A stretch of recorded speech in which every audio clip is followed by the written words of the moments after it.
Bonsoir mes gens, j'espère que vous allez bien et bienvenue à Spill the Tea with Lily, saison 2, épisode 6. Tout d'abord, je tiens à m'excuser. Tout d'abord pour l'écho, si vous l'entendez, je vais essayer de le travailler lorsque je vais éditer cet épisode, mais je suis dans un endroit différent qu'habituellement et il y a énormément d'écho, donc je m'excuse pour ça. Et deuxièmement, nous sommes mardi le 3 juin au moment où j'enregistre cet épisode et normalement, vous savez, je poste un nouvel épisode chaque dimanche, mais la vie étant ce qu'elle est, j'ai pas pu poster le dimanche qui vient de passer, donc le 1er juin, donc je poste aujourd'hui, donc désolé pour le 48 heures de délai, je suis quand même quelqu'un d'assez discipliné et ponctuel, mais là je vous avoue, life be lifing, donc voilà pour ça. Sur ce, on entame l'épisode 6. Comme vous pouvez le voir par le titre d'aujourd'hui, je vais vous parler du coach des coachs, du pasteur des pasteurs. Voilà. En d'autres mots, son nom c'est Jésus-Christ de Nazareth. Alors, aujourd'hui, j'ai pas préparé de notes, rien. Je vais vraiment vous parler de mon cœur et tout, parce que c'est quelque chose qui est en moi depuis quelque temps et que j'aimerais aborder avec vous, ok? Et vous savez, j'en ai déjà parlé dans la saison 1. C'était le premier épisode et je vous avais dit que moi, au travers de ce podcast, mon objectif, c'est de ramener la terre au centre de tout. C'est la raison pourquoi le logo de mon podcast, c'est une grosse terre en plein cœur de la photo. Et puis, vous avez la tasse de thé avec le thé à l'intérieur sur le côté. Et cette image, c'est vraiment pour représenter à quel point Dieu doit être ramené au cœur de tout. OK? Et ce Dieu-là a un nom, il s'appelle Jésus-Christ de Nazareth. D'accord? Et vous savez, aujourd'hui, je voulais parler en général de tout ce qui est coach, tout ce qui est pasteur, tout ce qui est serviteur de Dieu. Parce que ce que je me rends compte, c'est que, vous savez, les coachs, les serviteurs de Dieu représentent la tasse de thé sur le logo de ce podcast. D'accord? Coach, serviteur de Dieu, pasteur, prophète, évangéliste, apôtre, tous ces gens-là sont bien. Tous ces gens-là ont des missions à accomplir, d'accord? Tous ces gens-là sont des appelés de Dieu avec un purpose, avec un objectif de vie.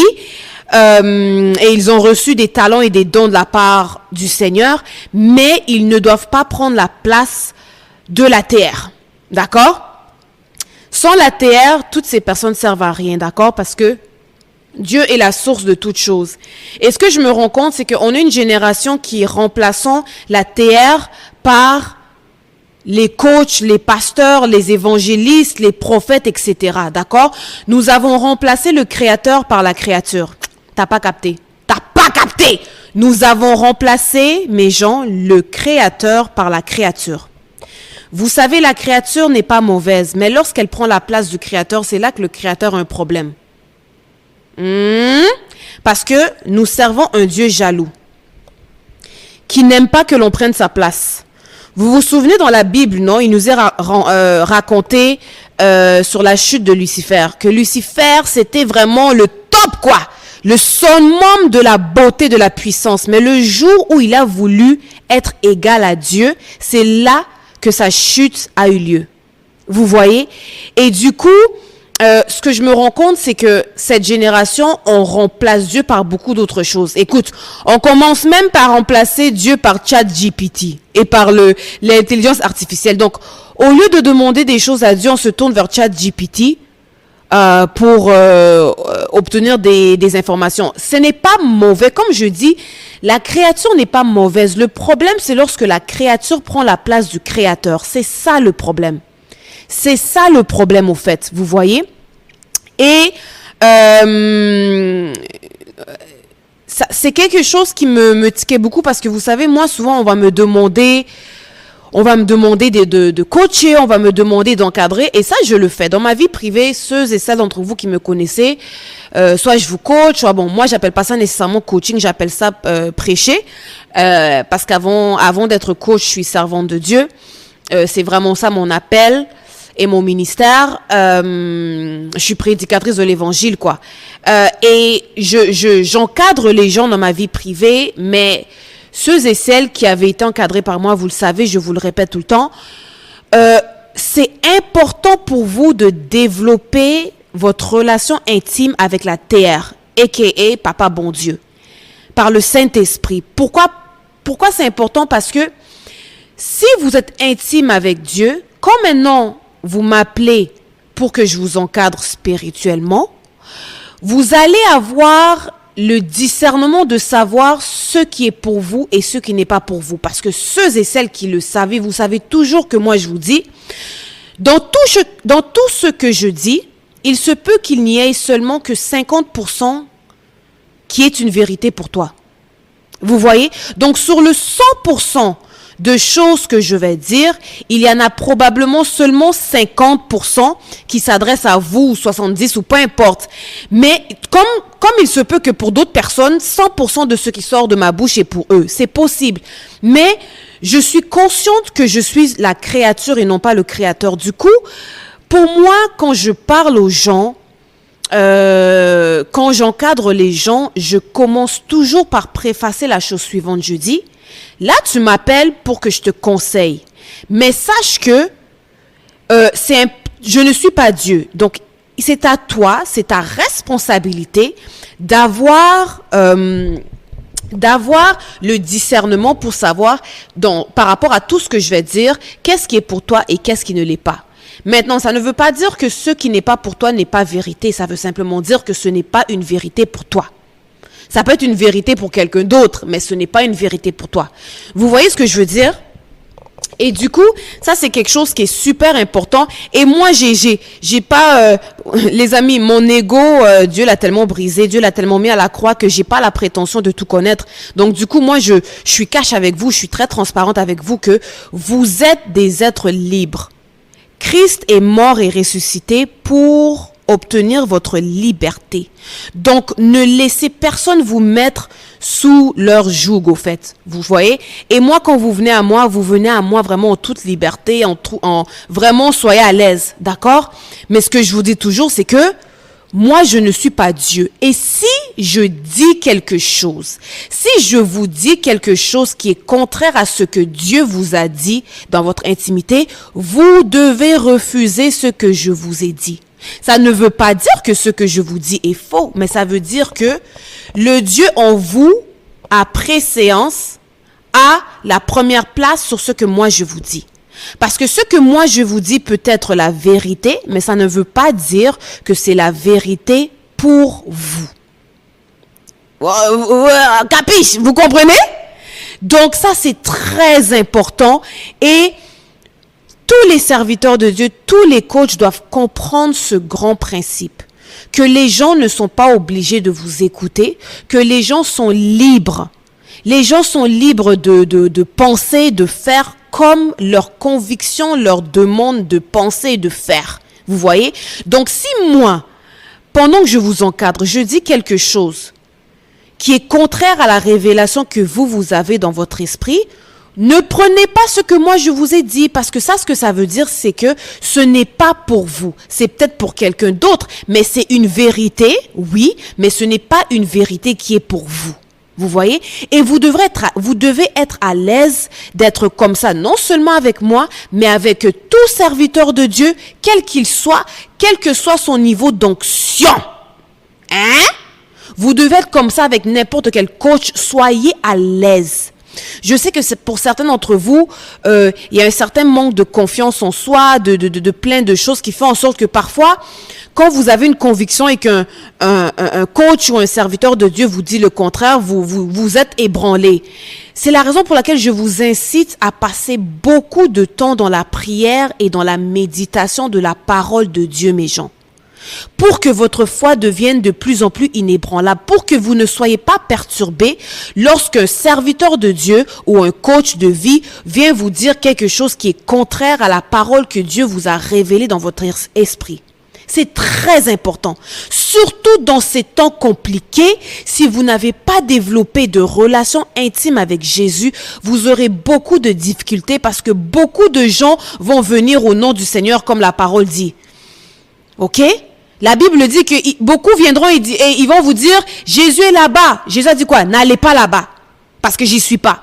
Donc ça veut dire que dans ces moments où le monde est très compliqué, où on a ajouté, en plus des coachs, en plus des pasteurs, on a ajouté l'intelligence artificielle et tout, c'est très important, mes gens, que vous soyez ancrés en Christ, que vous preniez le temps de développer votre intimité avec Dieu et non pas votre intimité avec le pasteur, avec le coach, avec l'intelligence artificielle. Vous comprenez? Si votre fondement, c'est l'intimité avec Christ, c'est cette relation intime-là avec Christ, qu'est-ce qui va arriver? Ça veut dire que toute personne qui va venir sur votre chemin, qu'il ou elle soit serviteur de Dieu, qu'il ou elle soit coach, qu'il ou elle soit même intelligence artificielle, vous aurez cette boussole en vous qui va pouvoir vous orienter, qui pourra vous dire, ok, ce que cette personne-là a dit ici, il y a peut-être 40% qui est pour toi, prends. Ça ne veut pas dire, mes gens, que le 60% qui reste est faux. Ça veut simplement dire que le 60%, c'est une vérité qui n'est pas pour toi, c'est tout. C'est pour ça que moi, quand les gens me contredisent ou s'opposent à moi, je ne débat pas. Moi, j'ai toujours dit aux gens, moi, je discute, je ne débat pas. Je ne fais pas de débat. Dieu ne m'a jamais appelé à débattre. Dieu m'a appelé à prêcher l'évangile de Jésus-Christ de Nazareth. Donc moi, je ne débat pas. Si tu es d'accord, gloire à Dieu. Si tu n'es pas d'accord, gloire à Dieu. Moi, je ne débat pas. Parce que j'ai compris que tu peux être en désaccord avec ce que je dis. Ça ne veut pas dire que ce que je dis est une fausseté ou un mensonge. Ce que ça veut dire, c'est que ce que je dis, c'est la vérité, mais cette vérité ne s'applique pas pour toi. Capiche? Cette vérité s'applique à quelqu'un d'autre, mais elle ne s'applique pas à toi. Et c'est ça la grosse différence, vous voyez?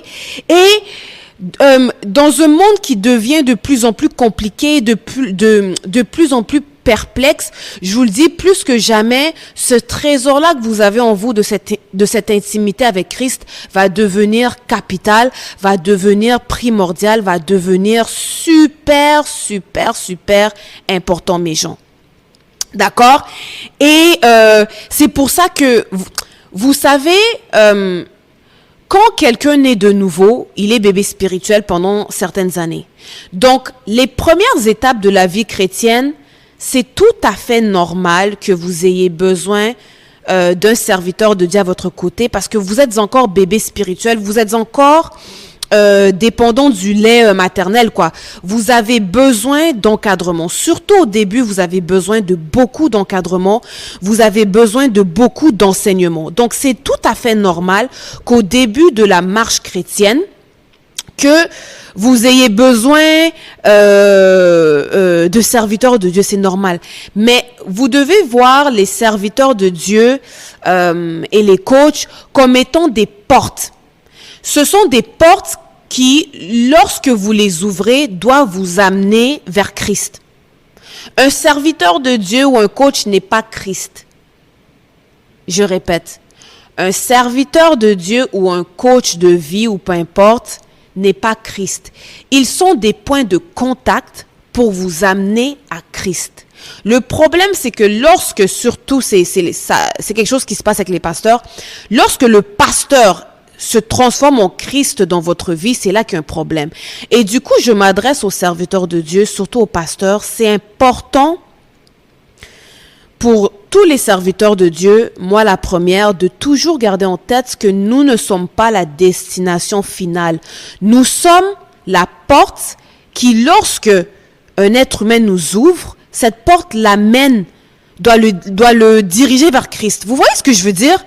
Notre but, c'est de pointer les gens vers le coach des coachs, vers le Seigneur des seigneurs, vers le Dieu des dieux, vers le grand pasteur des pasteurs. C'est ça le but. Donc, les serviteurs et les ministres de Jésus-Christ sont des points de contact. Notre travail, c'est de vous pointer vers Christ. Et je pèse mes mots, je prends le temps de le répéter parce que Beaucoup de chrétiens ont remplacé Christ par le pasteur, par les prophètes. Et je trouve ça triste parce que quand vous faites ça, ce que j'ai remarqué, c'est que lorsque vous faites d'un serviteur de Dieu votre idole et qu'il devient Dieu dans votre vie, ce que Dieu va faire, c'est qu'il va permettre que ce serviteur de Dieu ou ce coach ou peu importe vous déçoive. Il va permettre que ces serviteurs et ces coachs de vie fassent une erreur pour vous décevoir afin de briser cette image que vous aviez d'eux. D'accord? Et c'est Dieu qui permet ça. Pourquoi? Pour casser un peu ce cordon ombilical qui vous lie à ces gens-là. Vous voyez? Afin de vous pousser à revenir vers Christ. C'est pour cela que ne soyez pas étonnés quand vous voyez vos pasteurs préférés ou bien vos coachs de vie tomber dans des scandales. Des fois, Dieu permet ça parce que Dieu voit que vous avez fait de ces êtres humains-là, de ces créatures-là, des dieux, au fait. Vous avez fait d'eux des créateurs. Et vous êtes devenus dépendants d'eux au lieu d'être dépendants de Dieu. Et souvent dans la Bible, vous allez voir quand Dieu utilise les prophètes pour prophétiser le mal contre Israël, Dieu, lorsqu'il va dire les fautes d'Israël, il va dire à Israël en tant que nation que vous vous êtes appuyé sur un roseau cassé. Et quand il parle du roseau cassé, il va par exemple parler du pays d'Égypte. Donc la nation d'Israël et les grands d'Israël, les leaders religieux, les leaders économiques, les leaders politiques et la nation en tant que peuple, avec le temps, commençaient à mettre leur confiance dans des nations étrangères comme l'Égypte, la Syrie, des trucs comme ça, au lieu de s'appuyer sur Dieu. Et quand ils faisaient ça, quand ils se détournaient de l'Éternel pour aller s'appuyer, pour aller mettre leur confiance sur d'autres nations, ok, Dieu les châtiait. Et une manière dont Dieu les châtiait, c'est que il faisait en sorte que la nation sur laquelle ils s'appuyaient se tournent contre eux, vous voyez, et c'est pour ça que Dieu les appelait ces nations-là des roseaux cassés, vous voyez, et c'est la raison pour laquelle ne soyez pas étonnés quand vous voyez des scandales dans les églises. Souvent c'est Dieu qui permet ça parce qu'il voit que son peuple s'appuie sur des roseaux cassés, parce que vous savez, les serviteurs de Dieu sont des êtres humains, ok, ils sont faibles mais ils servent un Dieu qui est fort. Et si vous vous appuyez sur eux, si vous vous appuyez sur moi, vous allez être déçus parce que Dieu va permettre des choses pour vous ramener à lui. C'est pour ça que moi, je dis aux gens, les amis, moi je crains Dieu, je ne peux pas prendre la place de Dieu. Un, j'ai pas la patience. Deux, j'ai pas les nerfs assez solides. Et trois, voilà quoi, je suis Linda quoi, je suis un être faible comme n'importe qui, vous voyez. Mais moi, en toute chose, je vais toujours vous ramener vers Christ. Vous voyez? Toujours, je vais vous ramener vers Christ. Vous voyez? Et donc ça, c'est un premier point que je voulais aborder parce que je le vois même de plus en plus, les gens, au lieu d'aller à l'intérieur d'eux-mêmes chercher ce Christ-là, ils se tournent maintenant même vers l'intelligence artificielle. L'intelligence artificielle, les gens, ce n'est pas mauvais. Mais lorsque ça commence à prendre la place de Jésus, voilà quoi. C'est compliqué, c'est chaud, vous voyez. Et donc, ça c'est la première chose que je voulais dire, ok?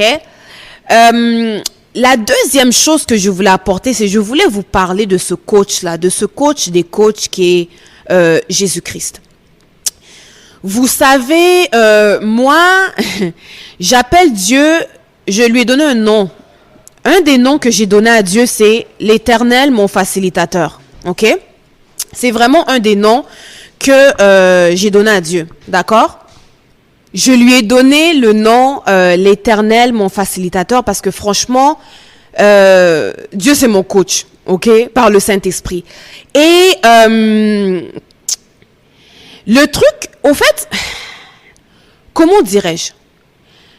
Vous savez, c'est comme dans n'importe quel sport, vous avez un coach et si c'est un sport d'équipe, vous avez plusieurs membres de l'équipe ou si c'est un sport individuel comme le tennis, ben vous avez le joueur de tennis. Le travail du coach, c'est de coacher, bien entendu, et l'une des manières de coacher, c'est de donner des conseils. OK? C'est de conseiller le ou les joueurs pour qu'il ou elle puisse faire certaines choses. OK? Et le truc avec Dieu, c'est que Dieu, c'est vraiment le facilitateur. Il est là pour rendre votre vie facile par des conseils. Il vous pistonne, il vous dit, fais ceci, fais cela, fais ceci, fais cela. Mais le truc, c'est quoi? C'est que lorsque Dieu joue son rôle de coach, lorsque Dieu joue son rôle de facilitateur et de counselor, comme on dit en anglais, de conseiller, lorsque l'Éternel vient pour vous conseiller, malheureusement, il a devant lui un être humain dont l'ego est très fort. Parce que l'être humain, depuis la chute d'Adam, a un ego surdimensionné. OK? Le moi, le je. OK? Et cet ego de l'être humain, c'est ce qui empêche l'être humain d'obéir à Dieu. Parce que il est trop centré sur lui-même. L'ego est tellement fort. Donc le moi, je veux ci, moi je veux ça, moi je veux faire comme ci, moi je veux faire comme ça.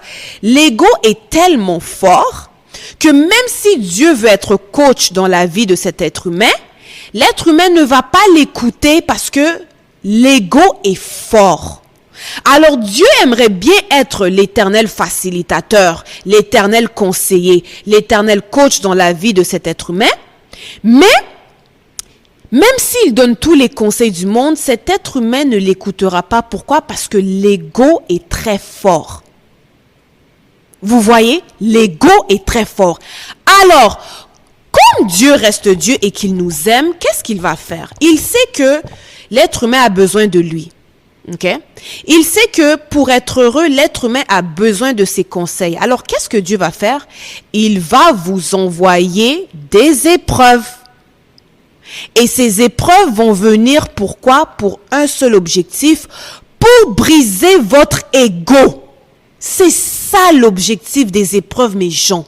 C'est pour briser votre ego, pour qu'une fois que l'ego est mort, une fois que l'ego est crucifié à la croix, vous soyez en mesure de recevoir les conseils de Papa bon Dieu avec simplicité de cœur, avec humilité de cœur, avec, comment dirais-je, sans ego, quoi, au fait. Vous voyez? Donc, je répète pour m'assurer que ce principe soit clair. L'Éternel Dieu est votre coach. Il est votre conseiller. Il est votre juge. Il est tout. Il est votre facilitateur. Il a tout ce dont vous avez besoin pour être heureux. D'accord? Mais Dieu, il peut vous conseiller 25 fois par jour. Il sait que vous n'allez pas écouter ce qu'il vous dit, pardon. Pourquoi? Parce que votre ego est très fort. Et quand on parle d'ego, on parle de tout. On parle de volonté. On parle de pensée. On parle d'émotion. On parle vraiment de tout ce qui fait votre personne, de personnalité. On parle de tout. On parle de trauma. Donc, votre ego, vraiment, comporte tout. On parle de souvenirs douloureux. On parle de tout. Dans l'ego, il y a tout. Alors Dieu, il sait qu'il peut vous conseiller comme vous voulez. D'accord? Mais parce qu'en face de lui, il a un être humain dont l'ego est fort. Cet être humain ne va pas recevoir ses conseils et ne va pas obéir à ses conseils. Alors Dieu, qu'est-ce qu'il fait? Il vous envoie toutes sortes d'épreuves dont l'objectif premier est de tuer cet ego-là en vous, de vous rendre humble, de vous rendre malléable, de vous rendre sensible à sa voix, d'accord? Afin que vous puissiez recevoir ce que Dieu a de bon pour vous. C'est ça l'objectif, mes gens, des épreuves. Vous voyez? Et vous savez, je vais vous illustrer ça par un exemple rapide. Vous savez, lorsqu'un couple va en thérapie, d'accord, va voir un psychologue ou un sexologue ou bien un conseiller matrimonial, la seule façon pour que ces professionnels, que ce soit le conseiller matrimonial ou peu importe, la seule façon pour que ces ces professionnels aient de l'impact dans la vie de ce couple-là, c'est si les égos de la femme et de l'homme sont morts. Parce que si les deux arrivent en thérapie avec des égos surdimensionnés, la psychologue, la sexologue, la conseillère matrimoniale pourra dire ce qu'elle veut. Ni l'homme ni la femme ne vont recevoir les conseils parce que chacun s'est braqué dans son ego. Dans son je me sens comme ci, je me sens comme ça, moi. Et c'est ça le problème. Alors, imaginez-vous maintenant Dieu que vous ne voyez pas. Si le psychologue et le conseiller matrimonial et le sexologue que vous voyez en face de vous, vous ne l'écoutez pas parce que vous protégez votre ego, à combien plus forte raison n'allez-vous pas écouter Dieu que vous ne voyez pas? Vous voyez? Donc, les épreuves servent à ça. Les épreuves servent à ça. Vous voyez? Certains d'entre vous avaient de la misère à entendre Dieu, pas parce que Dieu ne vous parle pas, mais parce que votre ego est fort. Pour toutes sortes de raisons, vous avez des traumas, des blessures, ou bien pour certains, vous manquez d'humilité, l'orgueil est fort, et du coup, vous ne l'entendez pas. Et parce que Dieu vous aime, il vous envoie des souffrances pour briser ces choses-là chez vous, pour vous délivrer de ces choses-là, afin que vous soyez portés à l'entendre, afin qu'il puisse réellement devenir l'Éternel, votre facilitateur. Si moi aujourd'hui, mes gens, Dieu est le facilitateur de ma vie, c'est parce que pendant 13 ans, il m'a mis dans le feu. Il m'a mis dans cette terre et j'ai brûlé vive. J'ai trop souffert, mes gens. Et j'ai compris parce que j'étais bien encadré que toutes ces épreuves que je traversais, c'était pour briser l'ego. C'est pour ça qu'aujourd'hui, parce que mon ego est crucifié à la croix, pour moi, entendre Dieu, c'est très facile. C'est pour ça que j'appelle Dieu l'Éternel, mon facilitateur. C'est la raison pour laquelle, vous savez pourquoi il y a des gens, il y a des serviteurs de Dieu, eux, pour entendre Dieu, ils doivent aller dans la montagne même 50 jours. Moi, je jeûne presque jamais. Je suis jamais allé à la montagne. Pourquoi? Parce que j'entends Dieu facilement. Vous savez pourquoi j'entends Dieu facilement, mes gens? Parce que j'ai accepté les épreuves que Dieu m'a envoyées.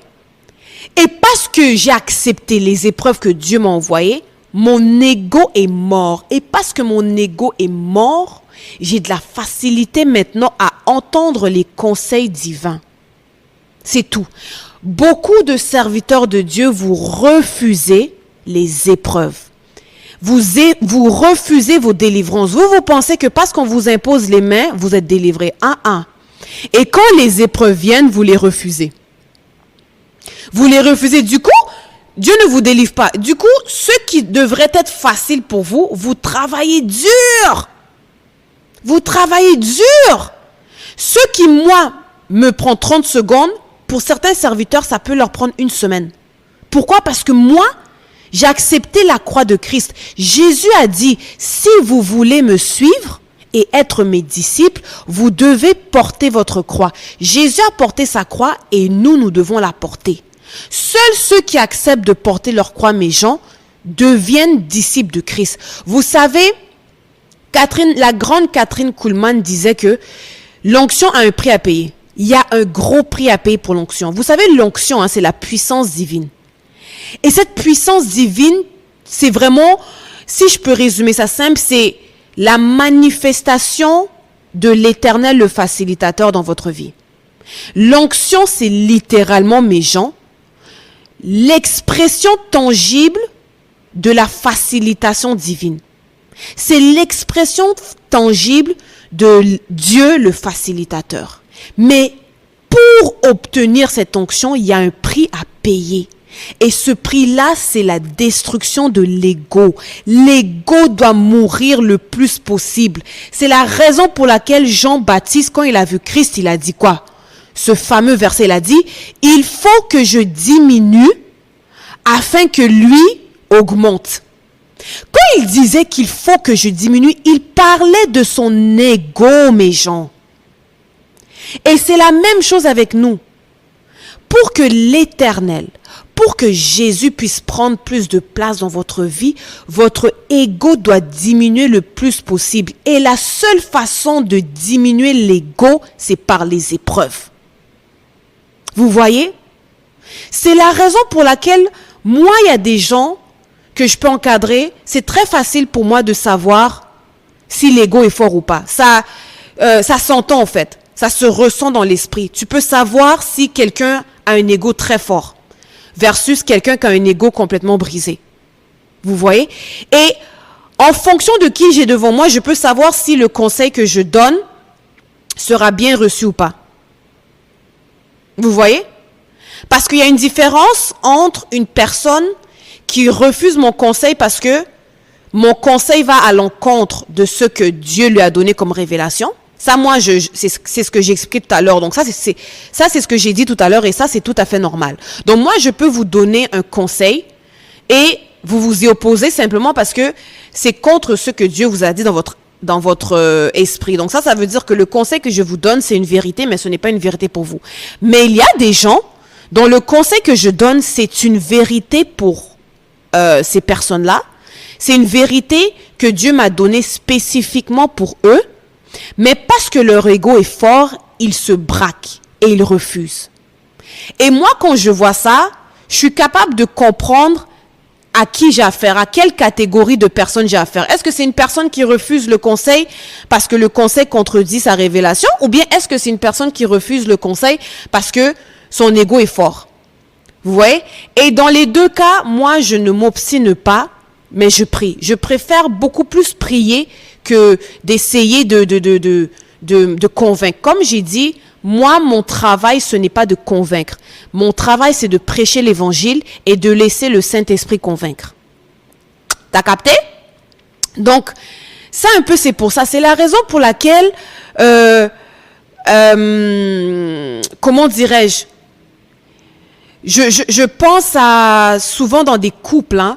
Souvent, c'est dans des couples, quand un couple a des problèmes, si l'homme et la femme sont vraiment braqués, c'est très difficile de donner des conseils.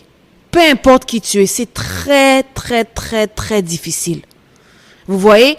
Et ça prend vraiment énormément d'humilité de la part de l'homme et de la femme. Ça prend vraiment de mettre l'ego de côté afin de recevoir les conseils qui sont salutaires. Vous voyez, les amis, vous savez, quand l'ego est brisé et que Dieu est tout dans votre vie, les amis, vous aurez même plus besoin des coachs, vous aurez même plus besoin des pasteurs, vous aurez même plus besoin des serviteurs de Dieu. Je sais que pour certains, ça peut paraître scandaleux ce que je dis, mais c'est la vérité. Les serviteurs de Dieu et tous les professionnels qui existent sont censés être là au début. Parce que l'ego n'est pas encore tout à fait mort, la personne ne comprend pas tout. Mais l'objectif de Dieu, c'est que votre ego soit tellement brisé que vous n'ayez besoin que de lui et de lui seul. Vous comprenez ce que je veux dire? Donc ça, vraiment, c'est extrêmement important. Donc, je vous invite à consulter les coachs. Je vous invite à consulter les serviteurs de Dieu. Mais je vous invite aussi, mes gens, à travailler votre intimité avec Dieu. Et comment est-ce qu'on le travaille, mes gens? C'est en méditant la parole de Dieu. Parce que ce qui arrive, c'est quoi? Quand vous méditez la parole de Dieu, vous familiarisez votre esprit à la voix de Dieu. Vous voyez? Et du coup, le jour où Dieu vous parle par un collègue, au travers d'un collègue, au travers d'un serviteur de Dieu, au travers d'un membre de la famille, au travers peut-être même d'un sans-abri, ben vous allez discerner la voix de Dieu. Vous allez discerner la voix de Dieu. Vous allez, je répète, discerner la voix de Dieu. Vous voyez? Mais si l'ego est fort, c'est difficile pour vous, mes gens, de discerner la voix de Dieu. Et là, vraiment, je sens, ce que je m'apprête à vous dire là, comme tea time, c'était pas prévu. C'était vraiment pas prévu. Je pensais même pas que j'allais faire un tea time, mais je sens dans mon âme le Saint-Esprit. Quand j'ai parlé de sans-abri, je sens dans mon âme le Seigneur qui m'incite à parler de ce témoignage. Et je vais je vais finir avec ce tea time qui va prendre un petit peu du temps. C'est un tea time que juste à y penser, ça me rend émotive. Vous le savez, moi, vous savez, moi, je suis, si vous voulez vraiment me faire pleurer, touchez à mon Dieu ou à ma famille, au fait. Et quand je parle de mon Dieu, je ne peux qu'être émue. Parce que franchement, ce Dieu-là, des fois, quand je parle à des gens et que je vois qu'ils ne connaissent pas ce Dieu facilitateur, ça me fait mal parce que j'aimerais tellement me mettre dans leur esprit et leur communiquer ça au fait. J'aimerais tellement vous communiquer ce Dieu-là.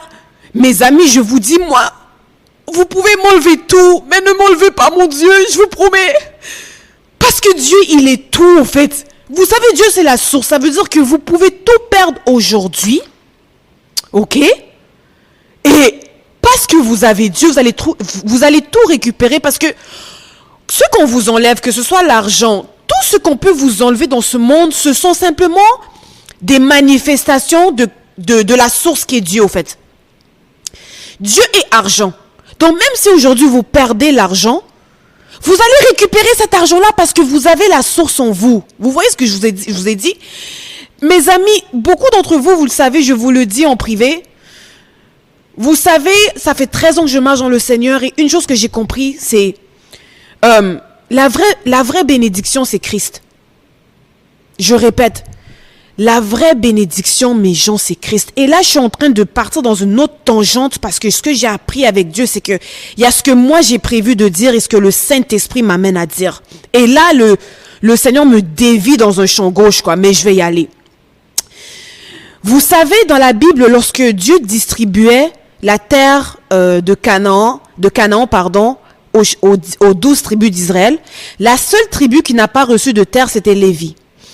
Et ce que Dieu a dit, donc il a donné vraiment des morceaux de terre, de la terre promise à chaque tribu, sauf à Lévi. Et pour Lévi, Dieu a dit ceci, Dieu a dit, Lévi n'a pas de part, c'est-à-dire de part de terrain, parce que moi, l'Éternel, je suis sa part. Pardon.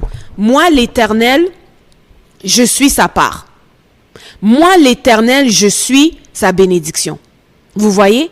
Et moi, quand je pense aux tribus, je me vois vraiment Lévi parce que j'ai atteint un stade dans ma vie où je réalise que moi, ma part, c'est l'Éternel.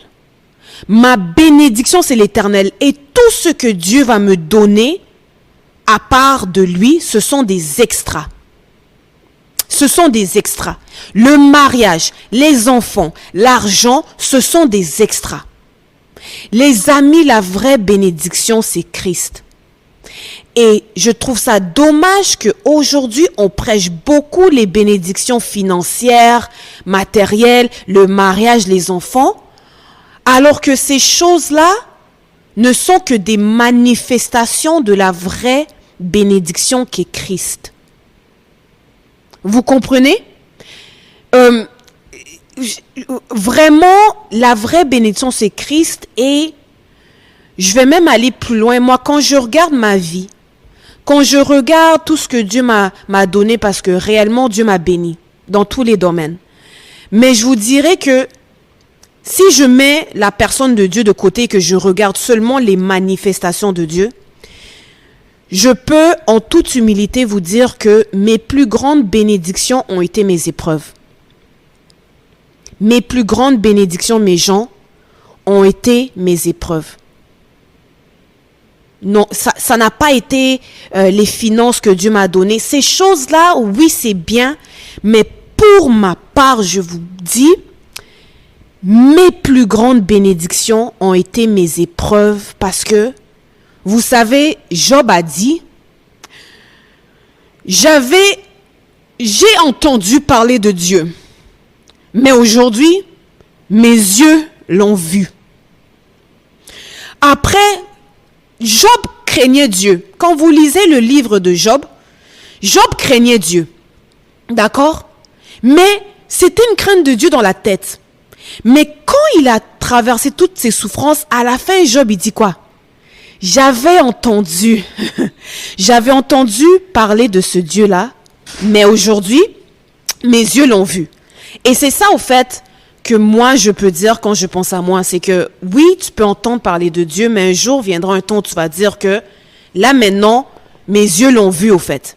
Vous voyez? Et c'est quelque chose que je voulais vraiment insister parce que vous savez, on insiste tellement sur différents types de bénédictions et on réalise pas qu'en réalité, la vraie bénédiction, c'est ce Dieu-là. D'accord? Et je vais finir par le tea time que je vous ai mentionné tout à l'heure. Franchement, c'était même pas prévu, mais c'est quelque chose que j'ai vraiment senti tout à l'heure le Seigneur me mettre à cœur. Donc, je vais vous donner un exemple de comment Dieu est le coach des coachs, ok? Et je vais faire le lien avec l'importance du brisement, ok? Et de la mort de l'ego. Vous savez, quelque part, c'était, je crois, Jésus qui parlait à l'apôtre Pierre et il disait, tu sais, quand tu étais jeune, tu allais où tu voulais. Mais viendra un temps où, quand tu seras grand, d'autres te diront où aller. OK? Et ça, vraiment, c'est l'image de la croissance spirituelle. OK? Quand on est jeune, on n'est pas mûr spirituellement, d'accord? C'est notre ego qui domine beaucoup et qui nous dirige, au fait. Même lorsqu'on est chrétien, c'est vraiment l'ego qui nous dirige. OK? Et même dans l'ego, l'orgueil spirituel est dedans aussi, ok? Dans l'ego, la religiosité est là-dedans aussi, ok? Donc, on est dirigé par notre ego, par notre orgueil spirituel, par nos dogmes, par nos doctrines, par des gens de l'extérieur, par ci, par ça. Et vient un jour où quand ton ego meurt, là maintenant, ce n'est plus toi qui te dirige, mais c'est Dieu, ton coach, qui te dirige. D'accord? Et la croissance spirituelle est directement liée à la mort de l'ego.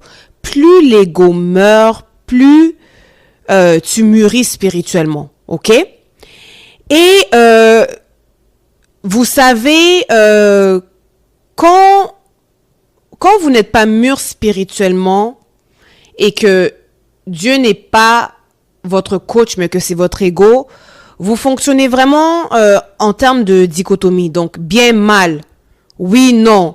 La société vous apprend et l'Église vous apprend à mettre à catégoriser les choses. Ça, c'est bien, ça, c'est mal, ça, c'est si. J'en ai déjà parlé dans un autre épisode. Mais quand maintenant vous marchez avec Dieu, ok, Dieu va te dire ce qu'il dit à Adam et Ève. Qui vous a dit que vous étiez nus? Ok? Parce que dans la Bible, il est dit que Adam et Ève étaient nus et ils n'en avaient point honte. C'est-à-dire qu'ils n'étaient même pas conscients qu'ils étaient nus. Ils n'étaient même pas conscients que être nu, c'était mauvais. Ok? C'est pour ça que Dieu dit, ne mangez pas de l'arbre de la connaissance du bien et du mal. En d'autres mots, ne mangez pas l'arbre de la connaissance, de la catégorisation, parce que le jour où vous en mangerez, vous mourrez. C'est-à-dire vous serez déconnecté de moi qui suis l'arbre de vie. D'accord? Quand vous marchez avec Dieu en tant que coach, il n'y a pas de catégorie. Dieu est esprit, mes gens. Il est esprit et il vous conduit et vous conduira comme il veut. Et du coup, pour revenir à mon tea time, pour donner l'exemple, je m'excuse si j'oublie des bouts parce que ça c'est quand même arrivé en 2023, ok? Et comme je vous dis, je n'étais pas préparée à parler de ça, c'est Dieu qui m'a mis ça à cœur. Bref. Le 15 août 2023, j'étais à la maison, je travaillais et par hasard, le Seigneur met dans mon cœur la fête de l'Assomption. Et j'ai dit, ah ok. Et du coup, je vais lire c'est quoi. Or, cette journée-là, donc du 15 août 2023, en France, c'était férié parce qu'ils célébraient la fête de l'Assomption. Parce que la France, à la base, c'est catholique. Donc, plusieurs de leurs jours fériés sont reliés à des des fêtes catholiques chrétiennes, ok? Et du coup, je vois que en France, c'est férié le 15 août parce qu'ils fêtent l'Assomption. Donc, je vais lire c'est quoi l'Assomption. Et l'Assomption, c'est une fête qui célèbre l'ascension de la Vierge Marie au ciel. Ok, donc pour les catholiques, la Vierge Marie n'est pas morte comme un être humain, mais elle a été enlevée, un peu comme Jésus, au ciel. Ok. Et du coup, je lis ça. Donc, le 15 août, on célèbre l'Assomption de Marie, donc l'élévation de Marie au ciel.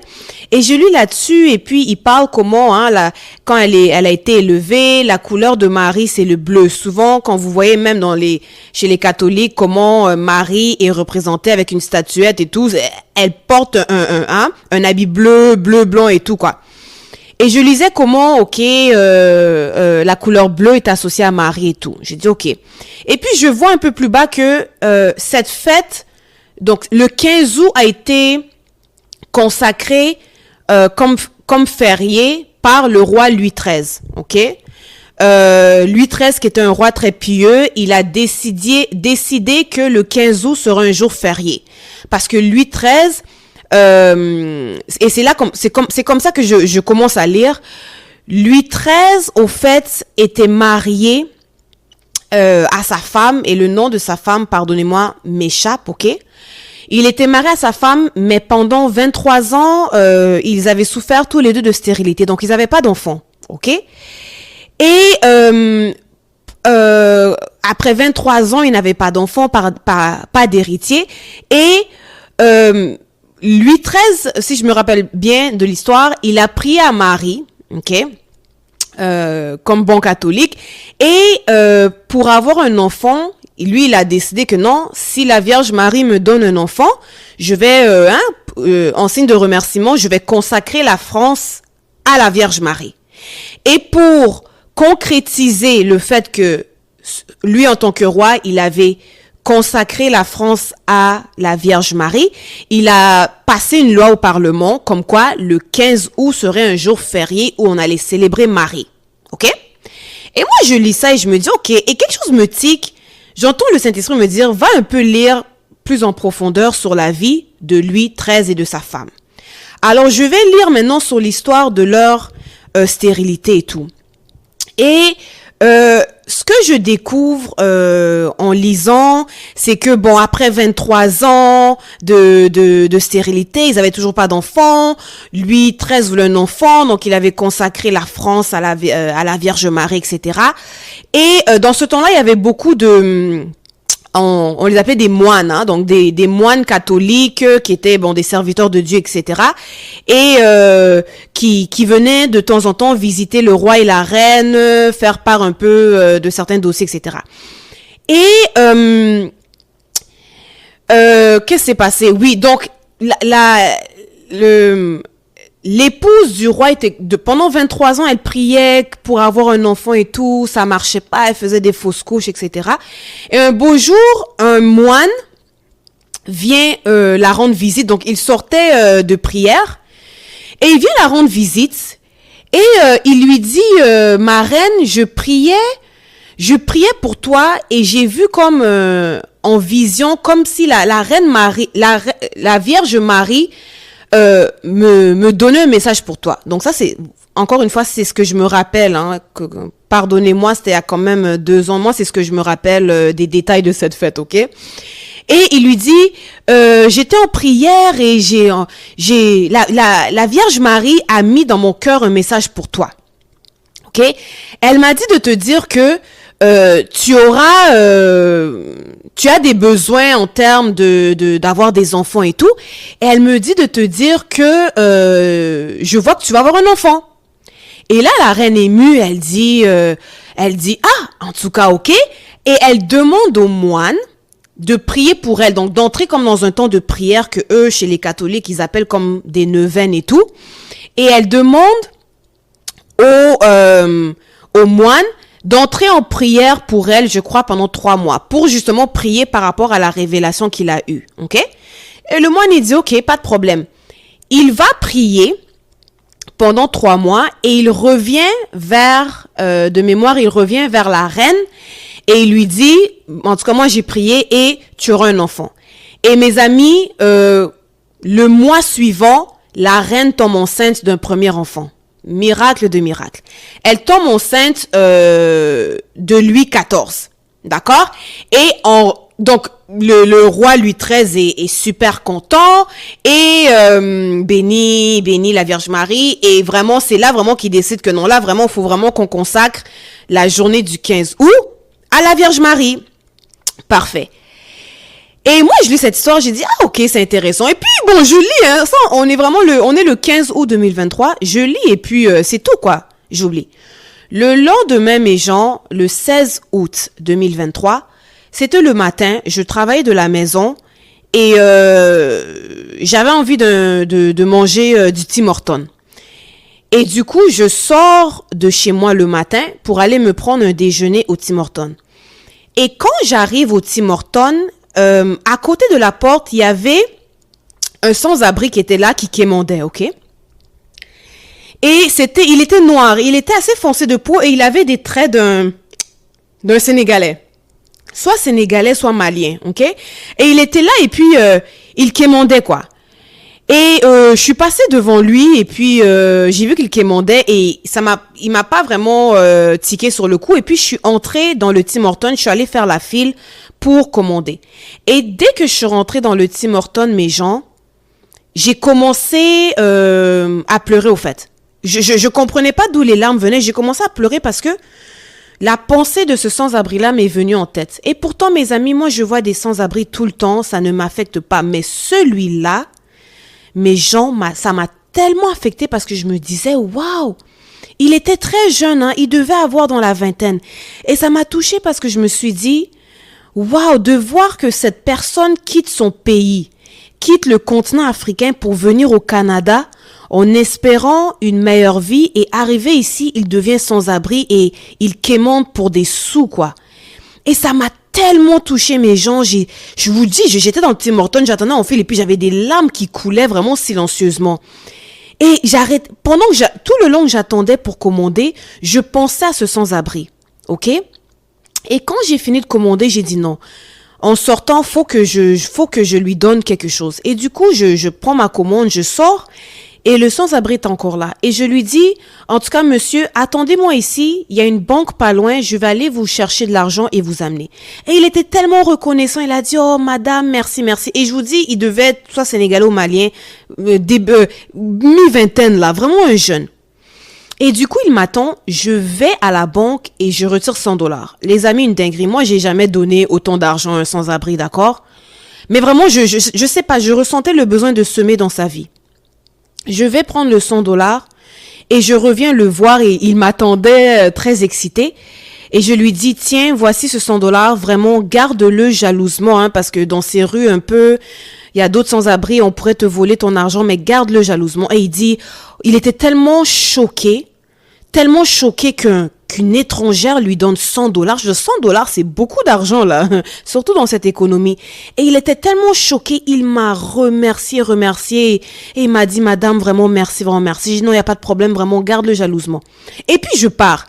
Et je me mets à marcher. Pendant que je marche pour retourner à la maison, j'entends quelqu'un qui m'appelle derrière, qui dit, madame. Oh, je me retourne et je vois que c'est le sans-abri qui court vers moi. Je dis oui. Et il me dit, madame, c'est quoi votre nom? Il me regarde vraiment très sérieux. Il me dit, madame, c'est quoi votre nom? Et je lui dis, je m'appelle Linda. Et il dit, avec un air super sérieux, mes gens, il dit, ok, Linda, demande-moi ce que tu veux que je... Demande-moi ce que tu veux que Dieu te donne. J'aimerais prier pour toi. Oh. Les amis, il dit, demande-moi ce que tu aimerais que Dieu fasse pour toi et moi, je vais prier maintenant pour toi. Et là, j'étais tellement choquée parce que j'ai dit, mais c'est qui ce sans-abri qui demande de prier pour moi? Il est probablement même musulman, mais comment est-ce qu'il me demande? Il veut prier pour moi. Et vous voyez, c'est moi la servante ici, là. Et j'étais tellement choquée. Et il voyait que j'étais choquée. Je savais pas quoi dire. Je disais rien. Et il me regarde droit dans les yeux et il me dit, Demande à Dieu quelque chose qui pour toi paraît impossible. Vraiment, là, pense à quelque chose dans ta tête qui est tellement impossible pour toi que pour toi, vraiment, c'est une prière qui est de l'ordre de l'impossible. Et dis-le-moi et on va prier. Les amis, j'étais tellement choquée. C'est comme j'étais figée. J'étais littéralement figée. Et il y avait tellement de pensées qui me passaient en tête sur qu'est-ce que je demande à Dieu et tout. Et comme il a vu que j'hésitais, il m'a pris la main et puis il a dit, « Madame, vous savez quoi? C'est pas grave. Je vois que vous hésitez, mais vous savez quoi? Sachez que tout ce qui vous est passé dans votre esprit là, tout ce à quoi vous avez pensé d'impossible au moment où on se parle, sachez que c'est déjà accompli. Sachez que Dieu vous a déjà donné ce à quoi vous avez pensé en ce moment. Il me dit, je sais que vous êtes mal à l'aise à me le dire, c'est pas grave, mais sachez que tout ce qui vous est passé par la tête d'impossible, Dieu vous l'a donné. Oh! Les amis, j'ai commencé à trembler, je lui ai dit merci et j'ai couru vers la maison en larmes, je tremblais. Dès que j'ai mis les pieds dans mon appartement, j'ai appelé ma mère, j'étais hystérique. Je pleurais comme un enfant de 5 ans et je criais au téléphone, je disais, maman, j'ai vu Dieu. Maman, j'ai vu Dieu, maman, j'ai vu Jésus. Et les amis, aucun serviteur de Dieu dans mes 13 ans de marche m'a donné l'effet que ce sans-abri-là m'a donné. J'étais choquée, je tremblais, j'ai dit, maman, j'ai vu Dieu. Maman, j'ai vu Dieu. Et je parlais de ce sans-abri-là. Au fait, j'ai vu Dieu dans ce sans-abri-là, mes gens. Et j'ai dit, maman, je viens de voir Jésus. Et je pleurais comme une enfant de 5 ans. Et on a partagé avec ma mère et tout. Et franchement, j'ai rencontré des serviteurs de Dieu dans ma vie. Ok? Il n'y a personne qui a eu sur moi l'effet que ce sans-abri, probablement musulman, a eu sur moi. Je dis probablement musulman parce que généralement, les Sénégalais, les Maliens sont généralement musulmans, d'accord? Et ça m'a tellement touchée et puis là, je me suis calmée et puis la journée est passée. Le soir, je m'apprête à dormir et Dieu me dit, Linda, va lire sur le moine qui avait visité la femme du roi Louis XIII. Va relire encore sur ce moine-là. Les amis, je retourne lire l'histoire de l'Assomption.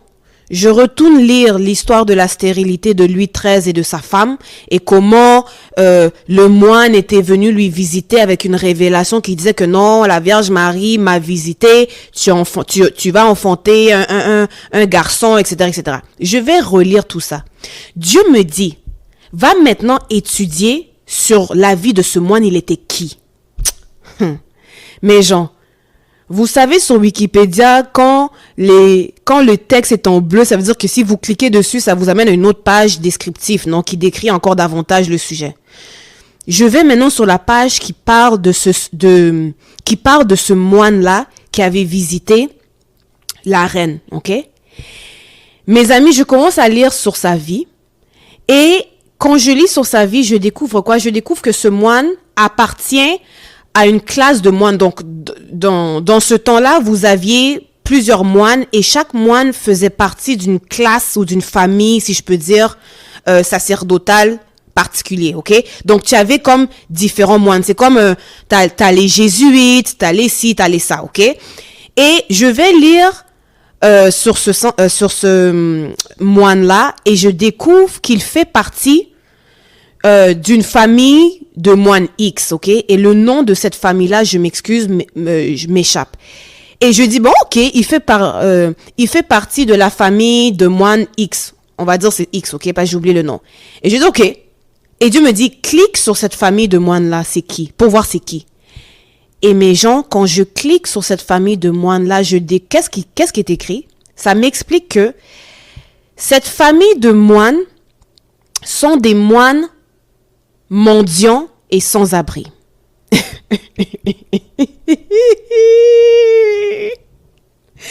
C'est une famille de moines qui ont fait le vœu de ne pas posséder de biens matériels, et ils ont dédié leur vie à être des mendiants et des sans-abri. Donc eux, dans leur ministère, ils allaient de ville en ville, prêchant l'évangile, et ils apportaient rien avec eux, ils ne travaillaient pas, ils n'avaient pas de biens matériels. Donc eux, ils vivaient en mendiant, en quémandant l'argent du peuple au fait. Et ils étaient sans abri, ils dormaient dehors et puis ils quémandaient l'argent. Et le moine qui était allé prier pour la reine, qui est la femme du roi, ce moine-là appartenait à cette famille de moines-là. En d'autres mots, le moine qui a visité la reine était un sans-abri. Et quand j'ai vu ça, les gens, là, j'ai des frissons, mes gens, parce que j'ai fait le lien, en fait. J'ai dit, oh, punaise. Et là, même Dieu me rappelle que ce qui m'avait tiqué du sans-abri que j'avais vu, c'était qu'il était habillé en bleu. Or, je vous ai dit que le bleu, c'est la couleur de la Vierge Marie. Et quand j'ai catché ça, c'est là que Dieu m'a dit, il m'a dit, Linda, je t'ai visité aujourd'hui. Ce sans-abri-là, c'est mon serviteur. C'est moi qui t'ai visité. Tu as des besoins. Tu as des besoins que tu m'as demandé. Ça, c'est Dieu qui me dit. Il m'a dit, ma fille, tu as des besoins que tu m'as demandé qui, dans ton âme, te semblent impossibles. Et ça fait des années que t'attends. Et plus le temps passe, plus t'as l'impression que je vais jamais t'exaucer. Parce que c'est tellement de l'ordre de l'impossible dans ta petite tête. Et ça fait des années que t'attends, t'as l'impression que je vais jamais t'exaucer. Et moi, je t'ai envoyé mon serviteur, ce sans-abri, pour calmer ton âme. Pour te dire que j'entends tes prières. Et que même les choses qui te semblent impossibles vont s'accomplir. Et les amis, moi, j'ai fondu en larmes. J'ai fondu en larmes parce que de savoir que ce Dieu-là me voit, je le sais qu'il est avec moi, mais de savoir qu'il me voit dans ma stérilité, dans une certaine forme de stérilité, parce que quand tu vis un manque, c'est une forme de stérilité, ok? Et de voir que Dieu me voyait comme cette reine qui attendait depuis 23 ans sans enfant. Elle souffrait de stérilité. Moi, je vis pas la stérilité qu'elle vit, mais je vis des stérilités dans ma vie, vous voyez, qui sont des croix que je porte. Donc, mes amis, quand je vous prêche sur porter vos croix, ça vient de mon âme.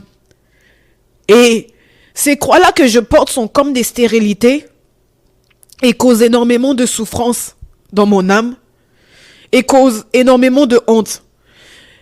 Et de voir que Dieu a vu ça et m'a envoyé son serviteur qui est un sans-abri pour me dire qu'il a entendu mes prières et qu'il va les exaucer, même si ça semble être de l'ordre de l'impossibilité.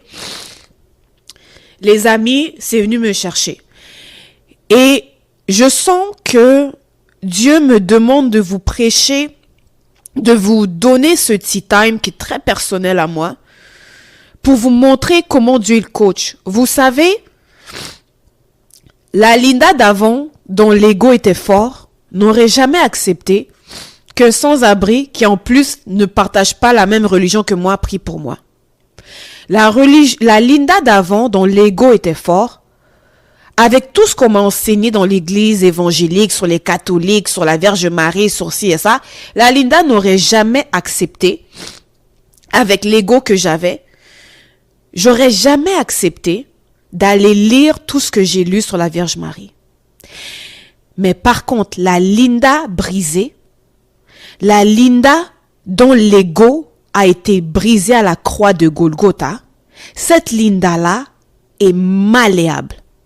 Cette Linda-là est coachable. Vous voyez? J'ai tellement été moulée, tellement été brisée, que quand maintenant Dieu veut me coacher, s'il m'amène sans abri, j'ai dit oui.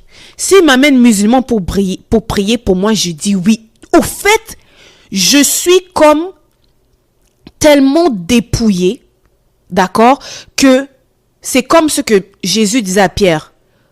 Viendra un temps où quand tu seras grand, quelqu'un d'autre te dira où aller. Et cette journée-là du 15 août et du 16 août, c'était vraiment coach Papa Bon Dieu qui me dirigeait à aller lire sur l'Assomption, à aller lire sur la Vierge Marie, donc tout ça a été orchestré par Dieu. Vous voyez? Mais pour arriver là, pour arriver à ce point, à ce niveau-là dans ma vie où je suis ouverte d'esprit, l'ouverture d'esprit est directement liée au brisement de l'ego. D'accord? Souvent, on me dit, Linda, t'es tellement ouvert d'esprit. Waouh, ben c'est parce que mon ego a été crucifié. Vous voyez? Et parce que mon ego a été crucifié, je ne mets pas Dieu dans une boîte. Donc là où Dieu m'amène, c'est là où je vais. C'est comme ça dans ma vie privée, c'est comme ça dans le cas de mon ministère. J'ai tellement d'exemples où, si ce n'était que de moi et de mon ego, je ne serais jamais allé ou je n'aurais jamais fait certaines des choses que Dieu m'a poussé à faire. Vous voyez? Or, Dieu est capable de me coacher parce que mon ego est très petit. Et tous les jours, Dieu le brise, cet ego-là, parce que l'ego a tendance à ressusciter. Hein? Donc, tous les jours, Dieu brise cet ego-là. Vous voyez? Donc, ça revient à ce que je vous ai dit quand je vous ai parlé du coach des coachs. Ça, c'est le tea time que je viens de vous donner, c'est l'œuvre du Saint-Esprit. OK? C'est l'œuvre de Dieu coach. Mais pour que Dieu soit coach dans votre vie, d'accord? Vous devez le laisser travailler au travers des épreuves qu'il vous amène. D'accord? Je sais que c'est un message qui peut être très dur parce que l'être humain, étant ce que nous sommes, nous n'aimons pas souffrir. Moi, je n'aime pas souffrir mes gens. Vous voyez? Je n'aime pas ça. Mais je sais que c'est pour mon bien. Je sais que c'est bien.